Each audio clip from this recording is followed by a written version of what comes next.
Hi, I am Chiho Kaneko, a member of the Board of Directors of Fairwinds Energy Education. Whenever I return from Japan, people in the United States ask me, "So, how's Japan now?" The Fukushima Dai-ichi disaster opened the door for me to see how this is not a mere Japanese crisis. It's a crisis that transcends geography and time. The situation at Fukushima Dai-ichi continues to be dire.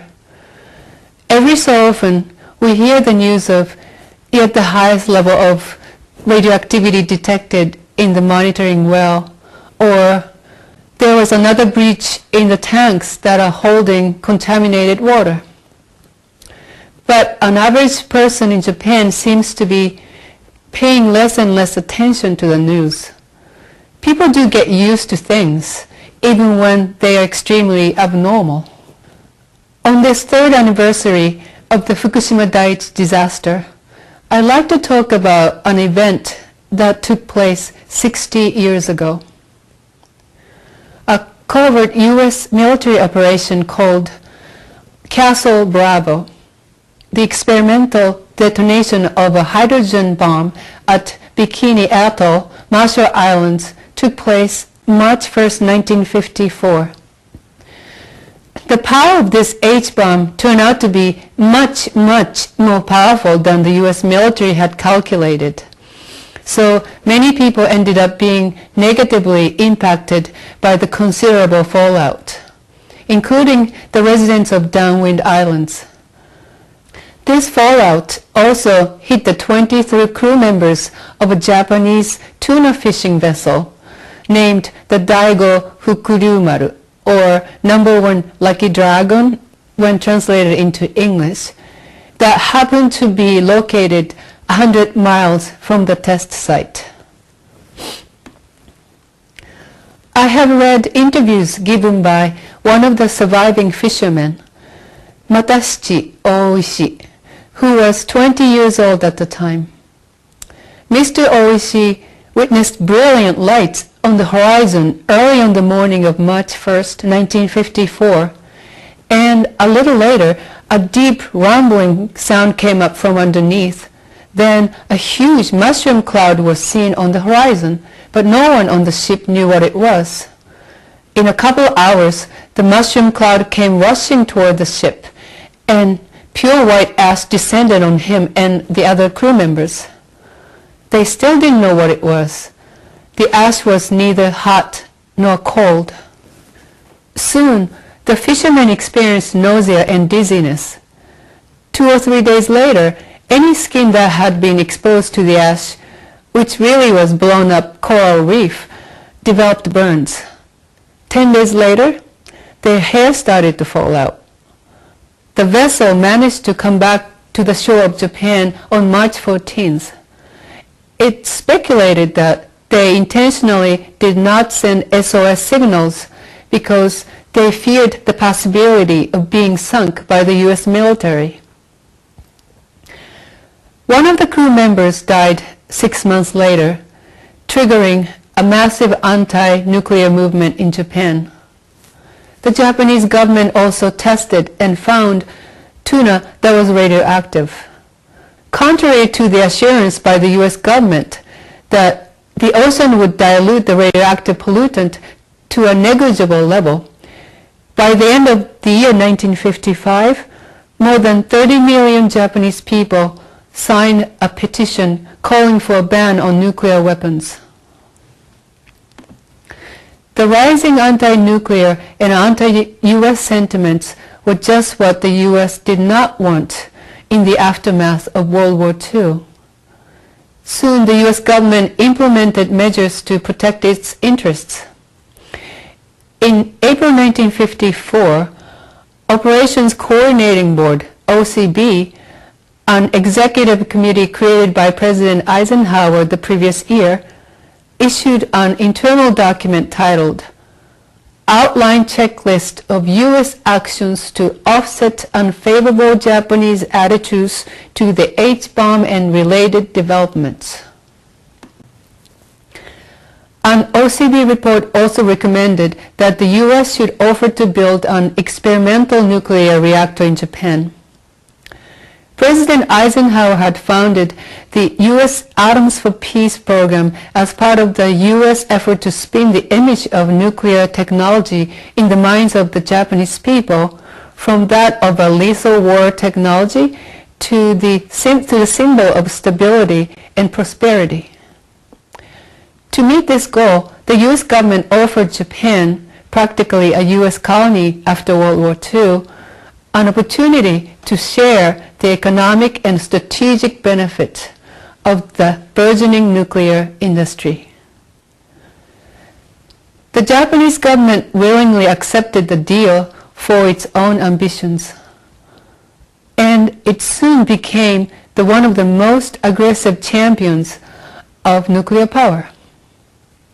In 1955, the Atomic Energy Basic Law was enacted in Japan, and by mid-1960s, Japan had its first commercial nuclear power plant. This is but one tiny example of how nuclear power has been forced upon the people of Japan and the people of the world.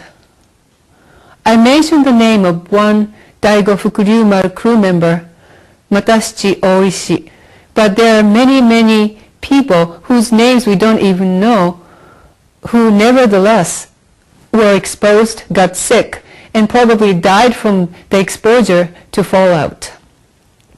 The residents of the Marshall Islands were forced to evacuate in the aftermath of the test, only to be returned a couple of years later to their contaminated homeland, where they were further exposed to radioactive contamination through water they drank and the food they harvested. Mr. Oishi received 2 million yen from the US government, worth about $5,500 at the time. Some Japanese people called him all kinds of names and berated him for accepting this money. He also experienced discrimination for being the exposed, hibakusha. Mr. Oishi was forced to relocate and hide his true identity for many years, just as some people from Hiroshima and Nagasaki had to do, and just as some people from Fukushima must do today.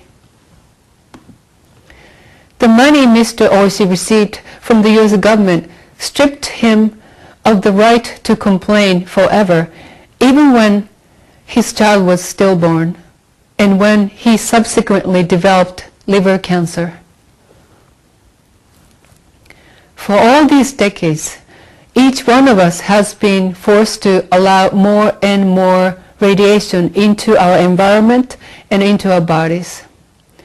The radiation that we cannot see, smell, or taste contaminates our environments from the nuclear disasters, including 3 Mile Island and Chernobyl, through all those nuclear weapons tests, from all those depleted uranium arsenals still being dropped in Iraq and everywhere, from all the abandoned uranium mines that are contaminating the waters and the soil in the upper Great Plains and compromising the health of not only the residents of the plains but everybody in this country who eats the food that comes from there. And from all the smoke that comes out of operating coal mines that use coal from the plains that is naturally laced with uranium. Radiation exposure is difficult to quantify. Data regarding the effects of radiation on the human body has been collected since World War II, but covered up by the nuclear industry and governments that want the power of weapons and nuclear energy. Much of the real information from the past disasters is classified and often manipulated by world governments. What Mr. Oishi experienced on the ship in 1954 was an acute form of radiation exposure.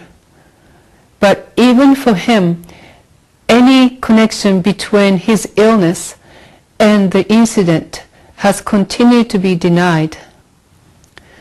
the same pattern is repeated over and over throughout the world. The 35th anniversary of the 3 Mile Island accident. There are anecdotes of human illnesses and mutations in the local population substantiated by the epidemiology studies of Dr. Steve Wing from the University of North Carolina. However, officially, the U.S. government has refused to recognize the abnormalities in the health of the affected residents. Then I think about what's unfolding in Japan today. I sense something grave is happening. I have heard many Fukushima people's personal accounts of their family members or friends dying suddenly. In one case, a baby suddenly died.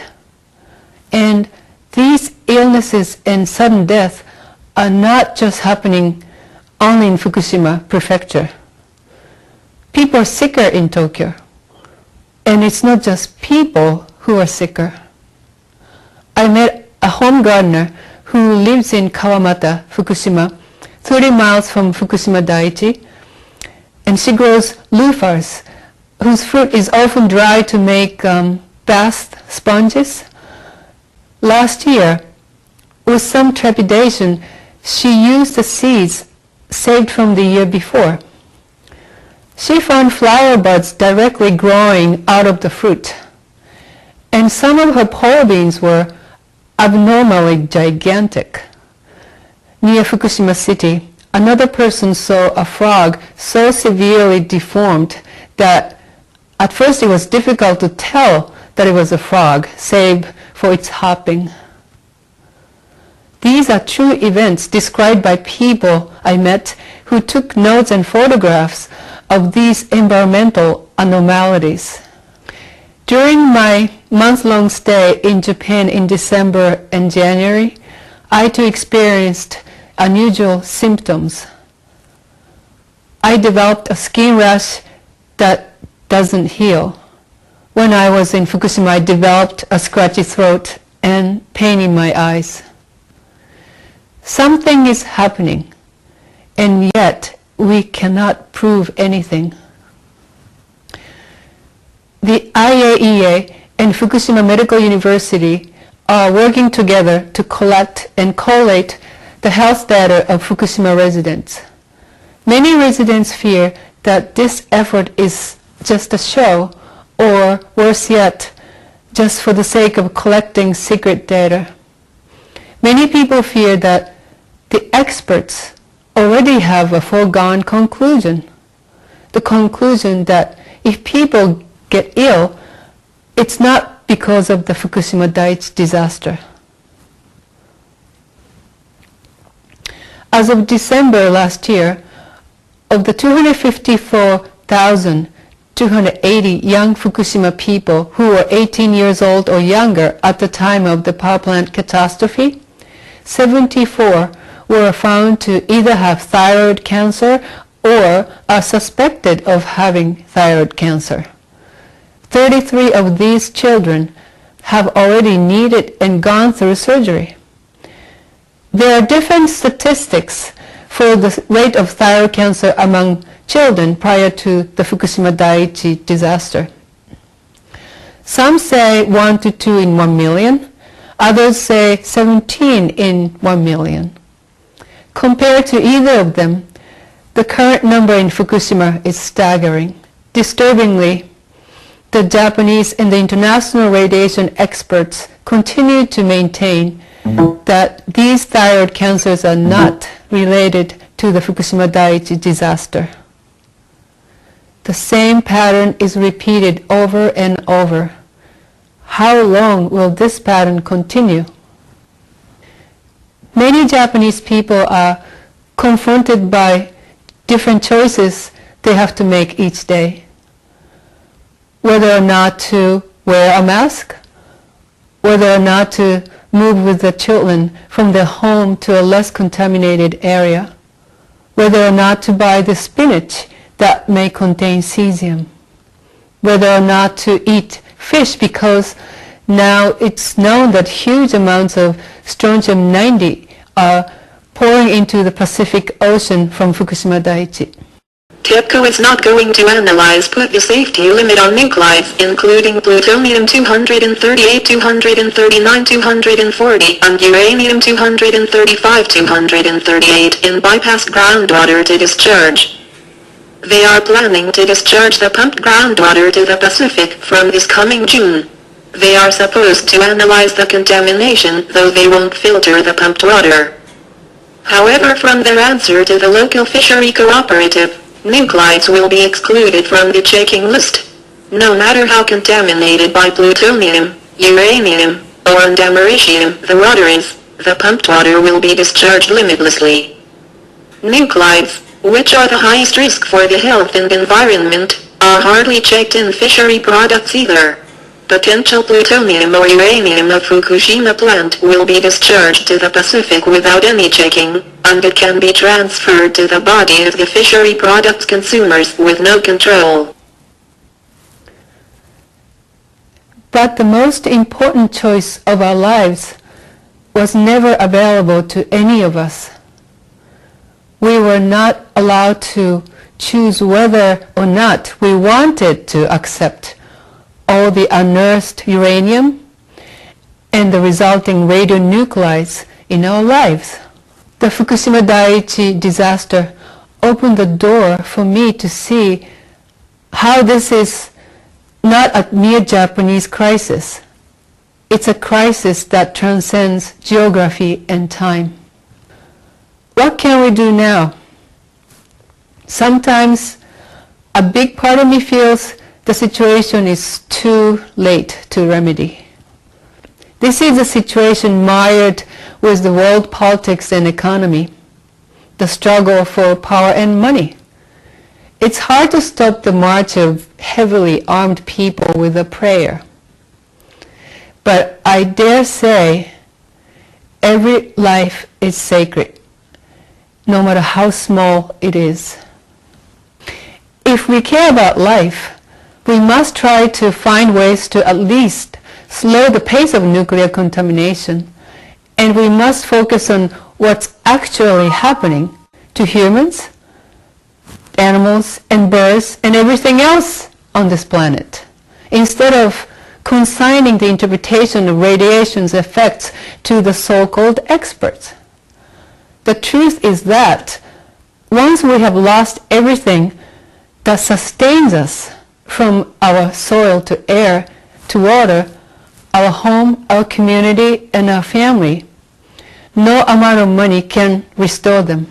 Thank you for being here today to listen and for having expressed your concerns for this Japanese tragedy during the past 3 years.